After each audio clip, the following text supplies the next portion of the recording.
मला काही आपण संधी देत आहात. हो, कॅमेरा.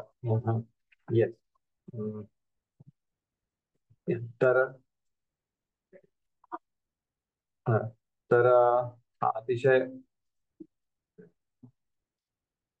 अतिशय उदात्त आणि एक छान विषय, तुकाराम महाराजांचे अभंग. हा, तर याबद्दल मी काय बोलणार, परंतु मी जे काय ऐकलंय, जे काय मी श्रवण केलंय माझ्या वरिष्ठांकडून, तर तेच मी रिपीट करेल, जेणेकरून मला संत तुकाराम महाराज, श्रील प्रभुपाद, विठ्ठल रुक्मिणी माई यांची कृपा प्राप्त होईल. तर आपण प्रार्थना करून सुरुवात करूया. ओम ज्ञानतिमिरान्धस्य ज्ञानाञ्जनशलाकया चक्षुरुन्मिलितं येन तस्मै श्रीगुरवे नमः. नमामि विष्णुपादाय कृष्णपृष्ठाय भूतले श्रीमते भक्तिवेदान्त स्वामी नामिने. नमस्ते सारस्वते देवे गौरवाणी प्रचारिणे निर्विशेष शून्यवादी पाश्चात्य देश तारिणे. नमो महावदन्याय कृष्ण प्रेम प्रदायते कृष्णाय कृष्ण चैतन्य नामने गौरतिशे नमः. हे कृष्ण करुणा सिंधु दीनबंधो जगतपते गोपेश गोपिका कांत राधा कांत नमोस्तुते. तप्त कांचन गौरांगी राधे वृंदावनेश्वरी वृषभानुसुते देवी प्रणमामि हरिप्रिये. वाञ्छाकल्पतरुभ्यश्च कृपा सिन्धुभ्य एव च पतितानां पावनेभ्यो वैष्णवेभ्यो नमो नमः. जय श्री कृष्ण चैतन्य प्रभु नित्यानंद श्री अद्वैत गदाधर श्रीवासादि गौर भक्तवृंद. हरे कृष्णा कृष्ण कृष्ण हरे हरे, हरे राम राम राम हरे हरे.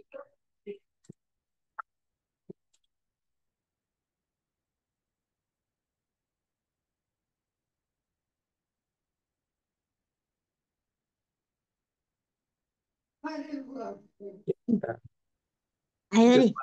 या, तर आपण सुरुवात करूया आपल्या अभंगांना. जस्ट एक मिनिट, मी स्क्रीनवर अभंग प्रस्तुत करतो आहे.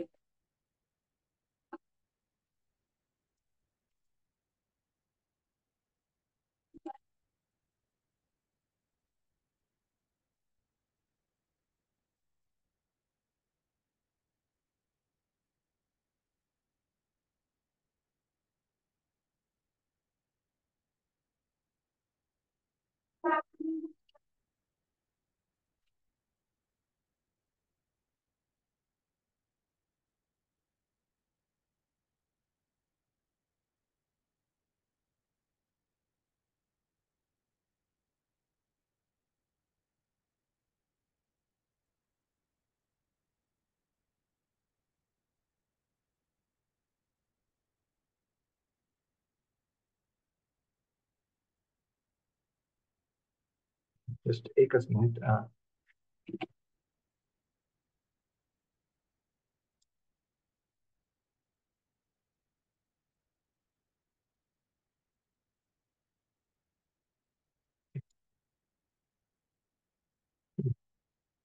तर मी स्क्रीन शेअर करतो.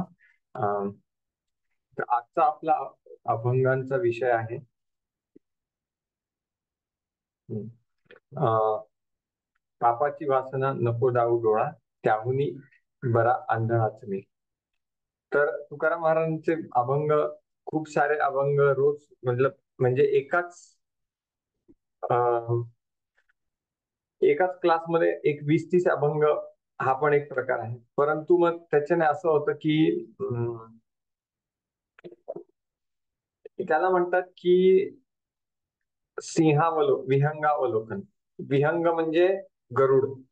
तर गरुड काय करतो, गरुड जो आहे तो भरारी मारतो आणि वरून जंगल बघतो. त्याला पूर्ण ते 20-25 किलोमीटरचं जंगल सगळं तो एका दृष्टिक्षेपात बघतो. तसंच मागच्या क्लासमध्ये आपण पाहिलं, त्याला म्हणतात विहंगावलोकन. विहंगावलोकन म्हणजे एकाच दृष्टिक्षेपात खूप सारे श्लोक बघणे, थोडा हा थोडा तो थोडा तो. याला म्हणतात विहंगावलोकन. म्हणजे एक गरुडाची भरारी आणि खाली तो जंगल कसं बघतोय त्याला म्हणतात विहंगावलोकन. पण एक असतं सिंहावलोकन. सिंह जंगलात कसा जातो? सिंहाला ते 25 किलोमीटरचं जंगल एका दृष्टीपथात नाही दिसत. सिंहाला सिंह जातो, मग इकडे बघतो, मग इकडे बघतो, मग परत पुढे जातो, मग इकडे बघतो, मग इकडे बघतो. त्याला म्हणतात सिंहावलोकन.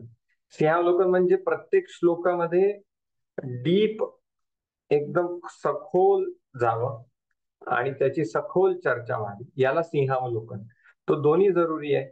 विहंगावलोकन म्हणजे आपल्याला बघायचं की आपलं जंगल केवढं मोठं, अरे इकडे इतकं पसरलंय, तिकडे इतकं पसरलंय.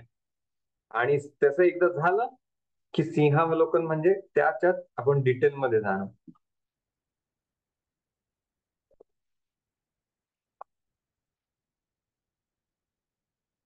तर हा संत तुकारामांच्या श्रीमुखातून आलेला अभंग.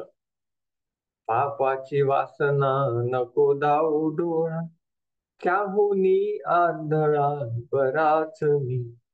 निंदेचे श्रवण नको माझे कानी, बधीर करोनी ठेवी देवा. अपवित्र वाणी नको माझ्या मुखा, त्याहुनी मुका बराच मी. नको मज कधी पर स्त्री संगती, जनातून माती उठता भली. तुका म्हणे मज अवघ्याचा कंटाळ, एक तू गोपाळा आवडीसी. याच्यात म्हणतात संत तुकाराम, पापाची वासना नको लावू डोळा. म्हणजे आजच्या घडीला हा अभंग अतिशय तंतोतंत योग्य पडतो. पापाची वासना म्हणजे नको दाऊ डोळा, की मला ही जी वासना आहे, जी अश्लीलता आपण बघतो आजकाल सगळ्यांच्या खिशात पोचलेली. मोबाईल उघडावा तर आपण बघतो कशासाठी उघडलाय तेच कळत नाही, विसरून जातो की एवढं प्रलोभन मोबाईलवरच आज उपलब्ध झाले. परंतु तुकाराम महाराज याचा धिक्कार करतात. पापाची वासना नको दाबू, त्याहून आंधळा बराच मी. निंदेचे श्रवण नको माझे कानी, बधीर करोनी ठेवी देवा. निंदा म्हणजे माझ्या कानी निंदा नको. हं? आता आपण बघतो, एकदा एक छोटीशी गोष्ट, एक बिल्डिंग असते. एका बिल्डिंग मध्ये खूप सारे फ्लॅट्स असतात. तर दोन फ्लॅट समोरासमोर असतात. तर एकमेकांवर दोन बायका एकाच वेळेस दोन्ही आपापल्या घरातनं बाहेर येतात आणि एकमेकांवर त्यांचं तोंडावर तोंड पडणे, आपण म्हणतो ना, अरे तोंडावर तोंड पडतं सारखं. तर ते एकमेकांच्या समोरासमोर उभ्या टाकल्या तर मग झालं गप्पा टप्पा चालू. अरे तुम्हाला माहिती का की ही ह्या देशपांडे काकू, त्यांचा मुलगाच नापास झाला. अहो तुम्हाला माहिती का पाटील काका, त्यांच्या सुनेचं सासूचं इतकं जोरात भांडण झालं की त्या भांडणाचा आवाज इतक्या लांब येत. मग काय, अहो तुम्हाला कळलं का आपल्या शेजारच्या बिल्डिंग मध्ये चोरी झाली? अहो तुम्हाला एक कळलं का आपल्या बिल्डिंगच्या सेक्रेटरीने बिल्डिंगचे पैसेच खाल्ले? असं होत होत 2 तास त्यांची निंदा नालस्ती चालते, 2 तास. आणि 2 तासानंतर त्या दोघी एकमेकांना म्हणतात, जाऊ द्या आपल्याला काय करायचं, आपण कशाला आपला वेळ घालवायचा एवढं सगळ्यात चर्चा करत, जाऊ द्या आपल्याला काय करायचं, आपण भलं ना आपलं जीवन भलं. म्हणजे काय, 2 तास त्यांनी घालवले आणि घालवल्यावर त्यांना ते म्हणतात की अरे नको आपण आपला वेळ वाया घालवाय. तर पापाची मग निंदेचे श्रवण, अपवित्र वाणी नको माझ्या मुखा, त्याहुनी मुका बराच मी. तर अपवित्र वाणी, आता याचा आपल्याला तंतोतंत रोजच्या जीवनात प्रचिती येते. आपण कुठेही जा, लोकांची बडबड बडबड बडबड आणि अखंड बडबड. कुठे बसमध्ये जावं तर लोकांचे काहीतरी गप्पा टप्पा, अरे या कंपनीत इतके पैसे मिळतील, या कंपनीत जॉब घेतला पाहिजे, अरे क्रिकेटमध्ये हा देश त्या देशाशी हरला, अरे फुटबॉल मध्ये असं झालं. म्हणजे एक सुंदर श्लोक आहे, श्रोतव्यादिनी राजेंद्र नृणाम संती सहस्त्रशः अपश्यताम आत्मतत्वम गृहेषु गृहमेधिनाम. म्हणजे जे भगवत भक्तीत नसतात त्यांच्याकडे चर्चेसाठी हजारो विषय असतात. तर याच्या एक सुंदर श्लोक आहे, आपण आज श्रीमद भागवतमचा हा श्लोक बघू.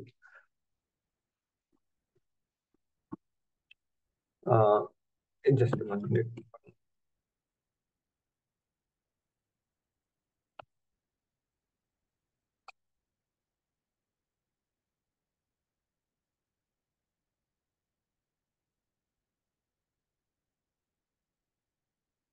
ओके, आज हा श्लोक बघू.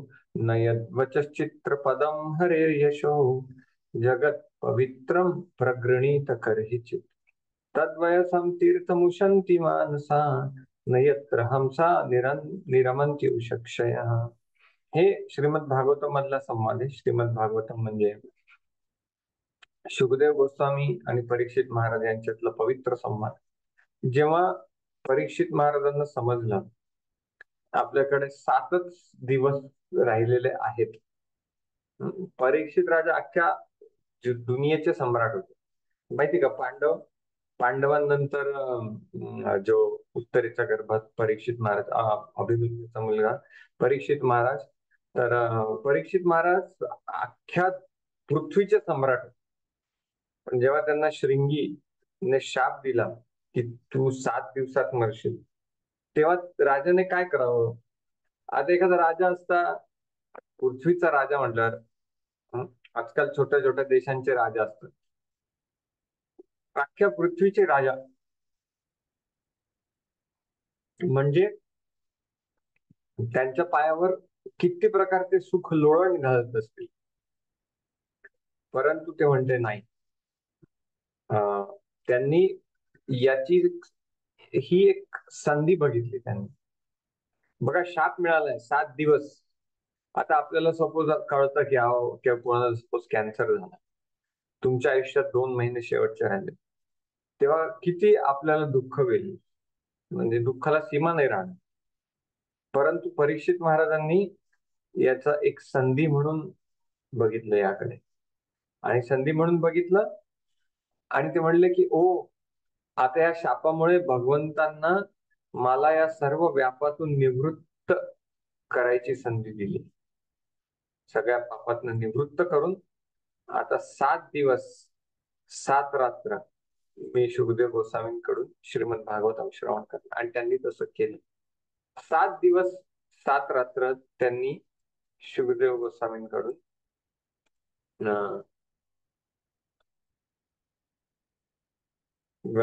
श्रीमद भागवतमचं श्रवण केलं. तर आपण बघतो की किती, आणि असं नाही की त्यांच्या राजप्रासादात, राजवाड्यात. आता कोणी असतात जसं आपण बघतो की खूप श्रीमंत जे व्यक्ती असतात ते काय आपल्या मुलांना असं काही ट्युशनला नाही पाठवत. टीचर त्यांच्या घरी येतात, पाहिजे तेवढा पगार मिळतो ना. श्रीमंतांच्या घरी ते मुलं थोडी ट्युशन मध्ये पाठवणार, टीचर त्यांच्या घरी येतात शिकवायला. तसंच परीक्षित महाराज अख्ख्या पृथ्वीचे राजा, त्यांनी शुकदेव गोस्वामींना आपल्या राजप्रासादात बोलवलं असतं, पण नाही. गंगेच्या किनारी सगळ्या भक्तांबरोबर मी ऐका. त्यामुळे हजारो हजारो ऋषी मुनी तिथे जमले. कारण कधी श्रवण करावं तर ते खूप साऱ्या भक्तांसोबत करावं. संघशक्ती कलयुगे. कलियुगामध्ये जे काय आपण संगत येऊन करतो त्याचे खूप विशेष.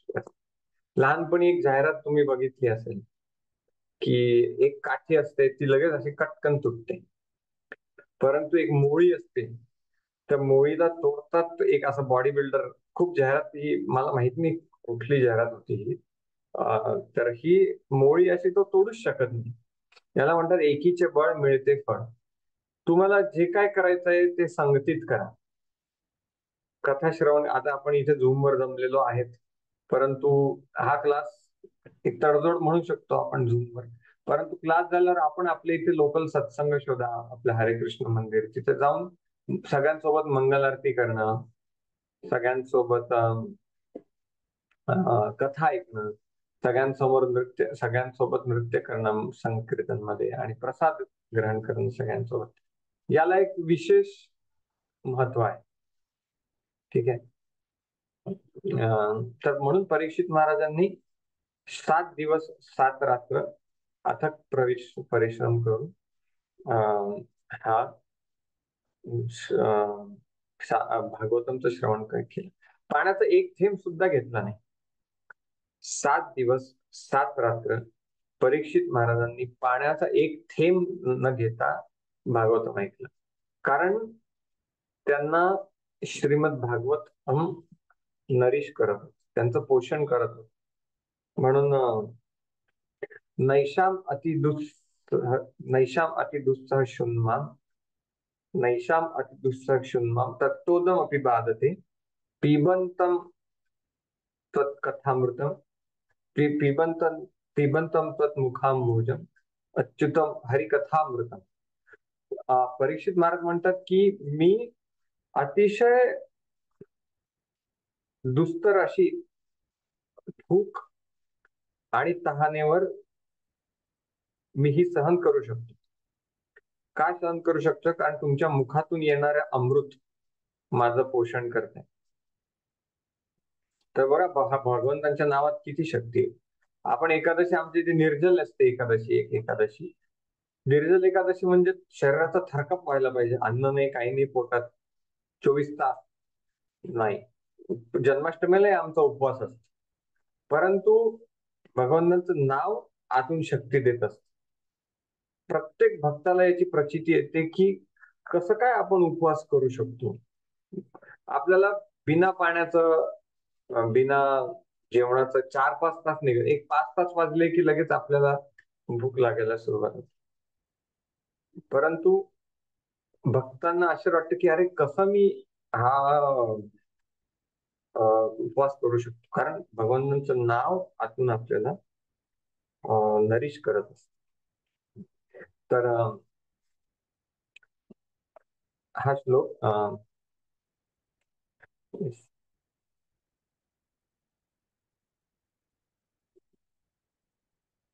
नयद्वचश्चित्रपदं हरेर्यशो जगत् पवित्रं प्रगृणीत करहिचित् तद्वयसं तीर्थमुशन्ति मानसा नयत्र हंसा निरमन्ति उषक्षयः.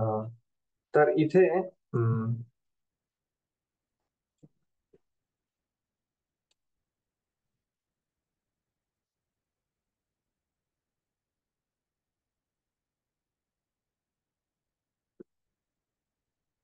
आपण बघतो, शब्दशः अर्थ बघू. न म्हणजे नाही, यत म्हणजे वह, वच शब्दावली, चित्रपदम अलंकृत, हरे भगवान, यश महिमा, जगत म्हणजे ब्रह्मांड, पवित्र म्हणजे पवित्र किया हुआ, प्रकरणी म्हणजे वर्णित, करहिचित कठिनता से, तत् वह, वायसम कव्वे, तीर्थम तीर्थस्थान, उशंति सोचते हैं, मानस साधु पुरुष, न नहीं, यत म्हणजे जहाँ, हंसा सर्वसिद्ध प्राणी, निरमंती सुख लेते हैं, उशिक्षय जो दिव्य धाम में निवास करते. तो याचा अर्थ, जो वचन भगवान की महिमा का वर्णन नहीं करते, जो अकेले ही समस्त ब्रह्मांड के वातावरण को पवित्र कर सकते हैं, उन्हें साधु पुरुष कौवों के तीर्थस्थान के समान मानते हैं, क्योंकि सर्वसिद्ध पुरुष दिव्य धाम के वासी हैं, इसके लिए उन्हें वहां कोई सुख नहीं मिलता. तो याचा अर्थ, याचं मराठीत मी आता, आपण हा का श्लोक घेतला की अपवित्र वाणी नको माझ्या मुखात, त्याहुनी मुका बराच मी. तर जे जे लोक भगवंतांचं वर्णन, असं भगवंतांच्या वर्णाची काय महती आहे, पूर्ण वातावरण पावन करत, असे भगवंतांचे वचन जो ऐकत नाही त्याने, त्याला त्या वचनांना भगवंत कावळ्यांचं तीर्थस्थान मानतात. कारण तिथे हंस हे बघा, कावळ्यांचं तीर्थस्थान काय असतं? उकिरडा. त्या उकिरड्यावर साधू पुरुष म्हणजे हंस कधीच जात नाही. क्योंकि सर्वसिद्ध पुरुष दिव्य धाम के वासी, उसके लिए उन्हें कब्बों की तीर्थस्थान में सुख नहीं मिलता. म्हणजे कावळ्याचं तीर्थस्थान म्हणजे उकिरड्यावर हंस कधी आपण बघणार नाही. जे पांढरे स्वच्छ असतात ना हंस, पाहिजे असेल आपण राजहंस, तर ते कधीच उकिरड्यावर जात नाही. त्यांचे ते मस्त अं, सुंदर अशा सरोवरात विहार करतात. येस.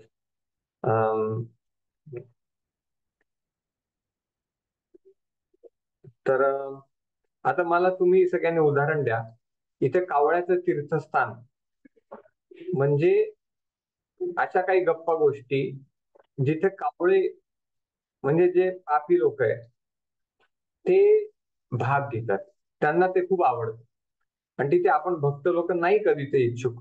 तर असं आपण आपल्याला आपण आम्हाला सांगू शकता माईक ओपन करून की काय चर्चा आहे असं जिथे भक्त कधी रस नाही घेत आणि घेऊ पण नाही. येस.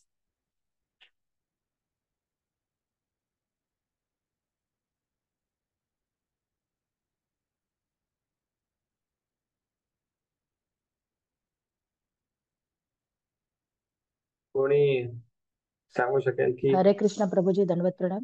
हरे कृष्णा धन्यवाद. प्रभूजी, प्रज्वल्प चाललेला असतो. येस. काय काय उदाहरणार्थ? निंदा चालू असते, मोठेपणाच्या वार्ता चालू असतात, बढाया मारणं चालू असतं, मीपणाच्या गोष्टी असतात. वा. येस. प्रजल्प, मातेने खूप छान शब्द वापरला, प्रजल्प. प्रजल्प म्हणजे जो आपल्याला भक्तीपासून दूर नेतो, ज्याचा भक्तीशी काहीच संबंध नाहीये, त्याला प्रजल्प असे म्हणतात. तर अजून काही उदाहरण असं प्रजल्प की ज्याचा भक्तीशी काहीच संबंध नाही?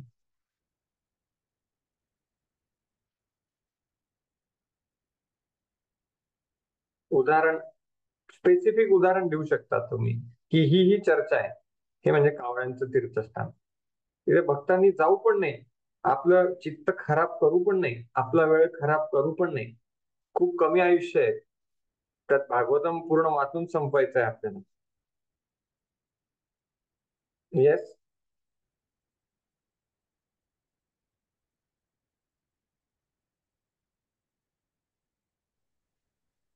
काही उदाहरण? डिस्को. हरेकृष्ण प्रभूजी, डिस्को, पब, थिएटर्स किंवा अजून काही अशी ठिकाण जिथे चुकीच्या गोष्टी होत असतात, गॅम्बलिंग वगैरे म्हणा. ओके. येस. अजून एक उदाहरण, हे बघा, 2 वर्षापूर्वी कोणीतरी एका ऍक्टरने आत्महत्या केली. जशी आत्महत्या केली सगळीकडे तीच चर्चा. ओ, हे कारण असावं का, ते कारण असावं का, त्याच्या बंगल्यात असा कोणी चोर घुसला होता का काय. पूर्ण एक महिनाभर म्हणजे मी माझ्या घरी गेलो होतो तर ते बघत होते. म्हणलं कशाला बघताय, काय अर्थ आहे का? तो गेला, आता त्याच्यावर तो गेला, त्या मोठा ऍक्टर वारला, त्याने आत्महत्या केली, त्या गोष्टीचा फायदा हे चॅनलवाले घेऊन आपले व्ह्यूज वाढवणार. म्हणजे किती म्हणजे एक मानसिकता खाली जाऊ शकते. आपण मराठीत एक म्हण आहे ना, प्रेताच्या टाळूवरचं लोणी खाणारे. म्हणजे स्मशानात माणूस गेल्यावर शरीर जाळतात, पण ते जाळताना ते पिंड असते आणि त्या पिंडीवर लोणी पण तूप टाकतात. तर असे काही लोक आहे की ते लोणी घ्यायला जातात आणि नंतर त्या लोण्याने आपल्या घरी येऊन त्या लोण्याने आपलं जेवण करत असतात. म्हणजे किती हा घृणास्पद प्रकार आहे, प्रेताच्या टाळूवरचे लोणी. आता तो ऍक्टर गेला, एवढी दुःखद घटना आहे, तर त्या तो गेल्याचं भांडवल करून ते आपल्या चॅनलवर दाखवून आपल्या चॅनलचे व्ह्यूज वाढवणे किंवा त्याद्वारे पैसा कमवणे. तर अशा गोष्टी याला म्हणतात कावळ्याचं तीर्थस्थान. आता असं अजून काही उदाहरण आपल्या मनात येते?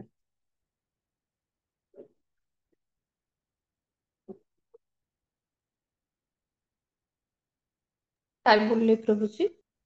अजून काही अशी उदाहरणं की जिथे भक्तांनी जाऊच नाही?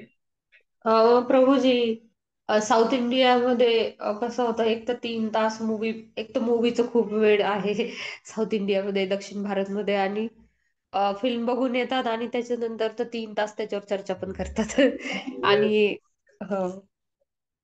पूर्वी आपण आपल्या तरुणपणी असा एक काळ पाहिला आहे की पिक्चर, तेव्हा मोबाईल नव्हते, टीव्ही नव्हते, म्हणजे पिक्चर पिक्चर म्हणजे थिएटर.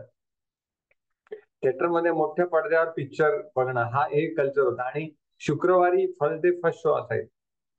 आणि तेव्हा साऊथ इंडियामध्ये रजनीकांतच्या मूवीचं फार वेळ होतं. आता तो काळा कुळा, त्याला काय न रूप काही नाही, ते काय म्हणजे काय बघायचे लोक त्याच्यात, मला तेच कळत नाही. आणि त्याचे मिळण्यासाठी सगळ्या बायकांची इतकी लांब लाईन त्या तिकिटाचं, त्या शोचे तिकीट. आणि मग काय करायचे एजंट लोक, ते आतमध्ये जायचे आणि तिकीट घ्यायचे.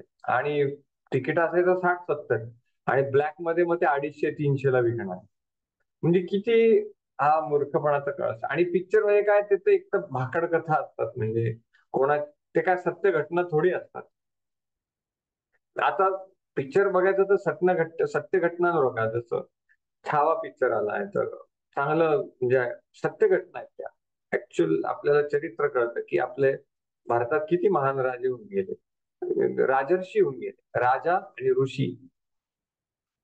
तर असं, तर हे रजनीकांतचे मूवी बघतात. आणि भांडण, अगदी मी तर ऐकलं आत्महत्येपर्यंत, फर्स्ट डे फर्स्ट शोचे तिकीट मिळाले नाही म्हणून आत्महत्या. काय म्हणावं. आणि आता सगळे पिक्चर फुकटात अवेलेबल आहेत, ज्याच्यासाठी लोकांनी इतकं फाईट मारली, काहीच फायदा नाही. म्हणून इथे प्रभुपाद तात्पर्यात म्हणताय, कौवे और हंस अपनी भिन्न मानसिक प्रकृतियों के कारण एक ही पंख के पक्षी नहीं है। सकाम करने वाले या कामी पुरुषों की तुलना कौवों से की गई है, जबकि पूर्ण संत पुरुषों की तुलना हंसों से की गई। कौवे उस स्थान पर आनंद लेते हैं जहाँ कूड़ा कचरा फेंका जाता है। ठीक उसी प्रकार जैसे कामी कर्म करने वाले मदिरा, स्त्री और स्थूल इंद्रिय के स्थानों में आनंद लेते, हंस उन स्थानों में आनंद नहीं लेते जहाँ कव्वे सम्मेलनों और बैठकों के लिए एकत्रित होते हैं। इसके बजाय वे प्राकृतिक सौंदर्य के वातावरण में दिखाई देते, जहाँ जल के पारदर्शी जलाशय, जो प्राकृतिक सौंदर्य के विविध रंगों वाले कमल के फूलों की डंडियों से सुसज्जित है। पक्षियों की दो श्रेणियों के बीच यही अंतर है। तर हंस कुठे विहार करतात? जिथे सुंदर सरोवर आहे, थंड पाणी आहे, त्या पाण्यावर कमळ आहे, कमळ फुललेत. तर भागवतम म्हणजे त्या सरोवराप्रमाणे. अं, तर त्याच्याबद्दल एक खूप सुंदर श्लोक आहे. तुम्हाला मी तो श्लोक दाखवतो.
आणि प्रभूजी, नवीनच मी जिथे शिफ्ट झाले ना, तर तिथे एक सिनियर सिटीजन्स माताजीचा एक ग्रुप आहे, हरिपाठ ग्रुप म्हणून. तर खूप छान त्यांनी असे नियम बनवले की नवीन कोणी जर ऍड होणार असेल त्यात, तर त्यांना नियम आहे की घरच्या गोष्टींचं काही तिथे चर्चा होणार नाही. नवीन कोणी ऍड होणार असेल तर, असं ते लिहून घेतात त्यांच्याकडून आणि मगच ऍड करतात हरिपाठामध्ये. तर खूप छान आहे. अतिशय चांगला उपक्रम, हो. ऐकून आनंद झाला. येस, तर हा श्लोक अतिशय सुंदर आहे की आपल्या मनाने कुठे विहार करावा. हं? कृष्ण कीर्तन हा चैतन्य चरितामृत आधी लिहिला, दुसऱ्या अध्यायातला दुसरा श्लोक आहे. खूप पोएटिक श्लोक आहे, खूप सांगा. ऐक, कृष्ण कीर्तन गान नर्तन कला पाथो जनी भ्राजिता सद्भक्तावली हंस चक्र मधुपा श्रीनिर्विहारास्पदम कर्णानंदिकला ध्वनिर्वहतु मे जिह्वा मरु प्रांगणे श्री चैतन्य दयानिधे तव सत्लीला सुधा स्वरध्वनी. आता मी ह्याचं भाषांतर ऐकतो, खूप सुंदर भाषांतर. हे मेरे दयालु भगवान चैतन्य, आपकी दिव्य गतिविधियों का अमृतमय गंगा जल मेरी मरुस्थल से जिह्वा की सतह पर प्रवाहित हो। इन जलों को कृष्ण के नाम के पवित्र नाम के गायन, नृत्य और स्वर में कीर्तन के कमल पुष्प सुशोभित करते हैं, जो अनन्य भक्तों के सुख धाम है। इन भक्तों की तुलना हंसों, बतखों और मधुमक्खियों से की गई है। नदी के प्रवाह से एक मधुर ध्वनि उत्पन्न होती है जो उनके कानों को आनंदित करती है. म्हणजे हे भगवंता चैतन्य महाप्रभू जे स्वयं कृष्ण आहेत, त्यांना ही याचना केली आहे की कृष्णोत्कीर्तन गान नर्तन कला पाथोजनी भ्राजिता, की माझी जी जिव्हा आहे ते एक वाळवंटाप्रमाणे. वाळवंटात काय असतं, हिरवा पाला नसतो, असे बाभळीचे काटे असतात आणि तिथे तप्त सूर्य असतो, जमीन तापलेली असते. तर माझी जिव्हा ही वाळवंटाप्रमाणे झालेली, म्हणजे याच्याने फक्त दुसऱ्यांना त्रासच होतो, तापवते ही जीभ. तर आता म्हणतात जिभेला हाड नसतं, पण हाड तोडू शकण्या इतके जिभेमध्ये ताकद असते. येस, की आपकी दिव्य भगवंता तुमच्या या कथेचा प्रवाह, त्याला याने कृष्णदास कविराज गोस्वामींनी गंगेचा वर्णन दिलंय. आपकी दिव्य गतिविधी का अमृतमय गंगा जल मेरी, माझ्या जिव्हेवर तुमच्या कथांची ही जी गंगा आहे ती प्रवाहित होऊ द्या. आणि गंगेमध्ये कमळ उठतात. ते म्हणतात की कृष्णचं पवित्र नाव, त्यांचं नृत्य, भगवंताच्या कीर्तनात केलेलं नृत्य आणि उच्च स्वरात केलेलं कीर्तन, हे त्या गंगेचा शोभा अजून वाढवतं. म्हणजे या कथांमध्ये भगवंताचं नाव येऊ द्या, कीर्तन येऊ द्या, लीला येऊ द्या. आणि ह्या कमळाभोवती कोण गवसणी घालतात? भुंगे. तर आणि कमळाच्या अवतीभोवती कोण जातात? हंस. तर हंस आणि भुंगे भक्तांना यांची तुलना दिली. जसं संत तुकाराम, संत ज्ञानेश्वर, चोखामेळा, कानोपात्रा, सावतामाळी, हे सगळे भक्त आहेत, हे हंस आहेत. हंस कसे कमळाच्या अवतीभोवती विहार करतात, तसंच आपण या भगवंतांच्या कथेची जी गंगा आहे त्यात डुबकी मारली पाहिजे, गोते मारले पाहिजे आणि या वेगवेगळ्या कथांमधून आपण विहार केला पाहिजे. आणि या नदीच्या प्रवाहातून एक सुंदर ध्वनी उत्पन्न होतो जो कानाला आनंद देतो. तर ही भगवंतांची कथा कानांना आनंद देणारी आहे. आणि या जगातल्या या सगळ्या कथा यांना कावळ्यांचं तीर्थस्थान सांगितले. ओके, मग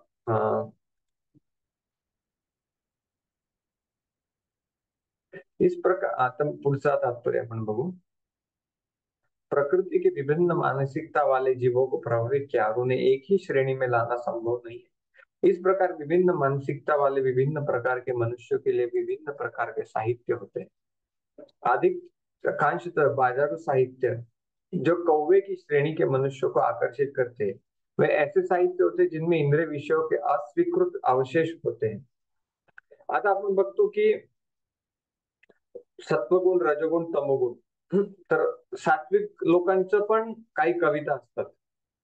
तर आपल्यापैकी कोणी सांगू शकाल का, कोणी एक फेमस कवी आहे, कविता छान, फार छान, काही त्याच्याबद्दल वाद नाही, सात्विक कविता एकदम, परंतु त्यात भगवंतांचं काहीच वर्णन नाही.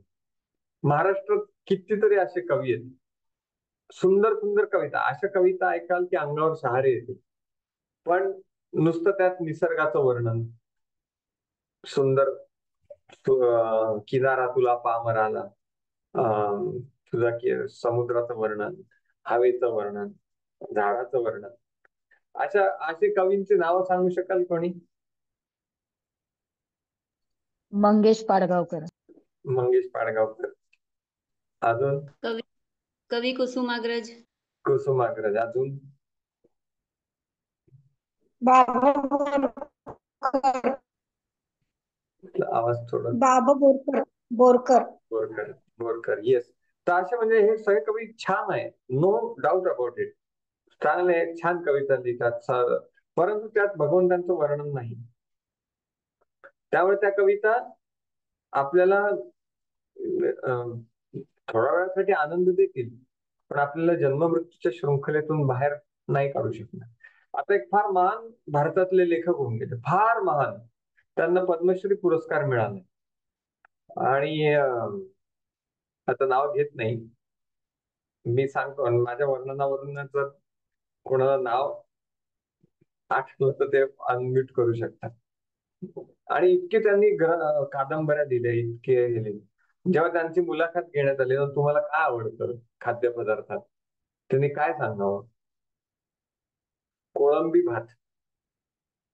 कोळंबी म्हणजे माहितीये ना, समुद्रात असे एवढं ते प्राणी असतो, त्याला अशा नांग्या असतात, असे 2 मोठे काटे असतात, इतका तो डेंजर दिसतो, म्हणजे बघूनच उलटी येते. तर कोळंबी भात त्यांना आवडतो. काय तुम्ही काय शिकवतायत, काय म्हणजे काही, म्हणजे त्याला सीमाच नाही.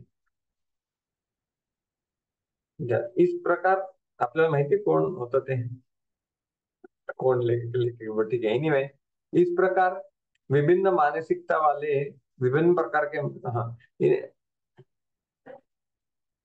इन प्रकार, मनुष्य के लिए विभिन्न प्रकार के साहित्य होते. अधिकांश बाधारू साहित्य जो कौवे की श्रेणी के मनुष्य को आकर्षित करते हैं, ऐसे साहित्य होते जिनमें इंद्रिय विषयों के अस्वीकृत अवशेष, इन्हें सामान्यतः स्थूल शरीर और सूक्ष्म मन से संबंधित सांसारिक वार्ताएं कहा जाता है.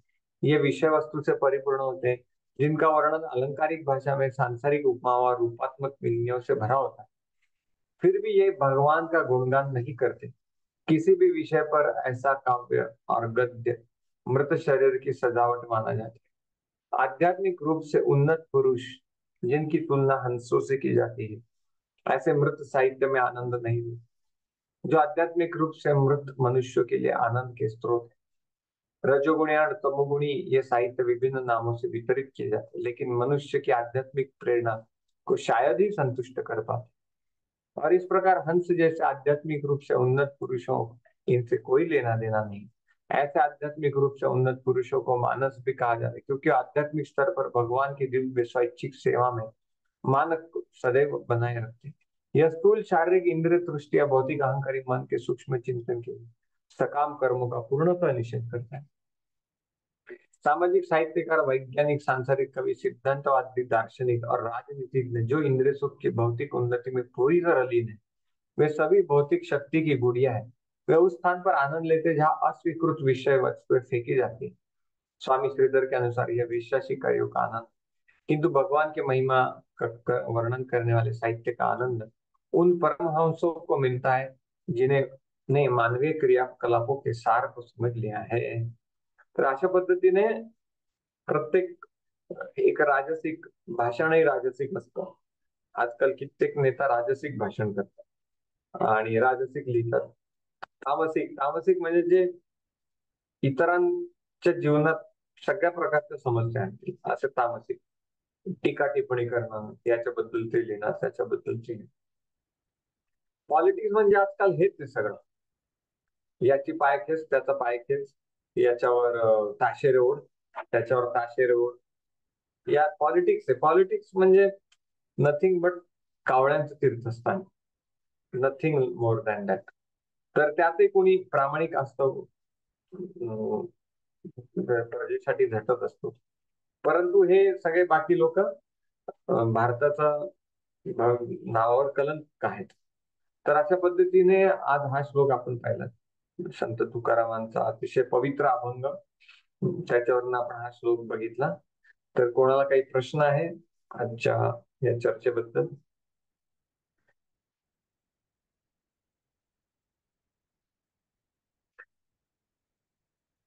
कोणाला प्रश्न असेल तर तुम्ही स्वतःहून अनम्यूट करून विचारू शकता.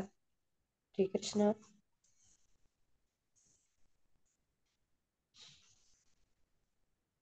प्रभूजी,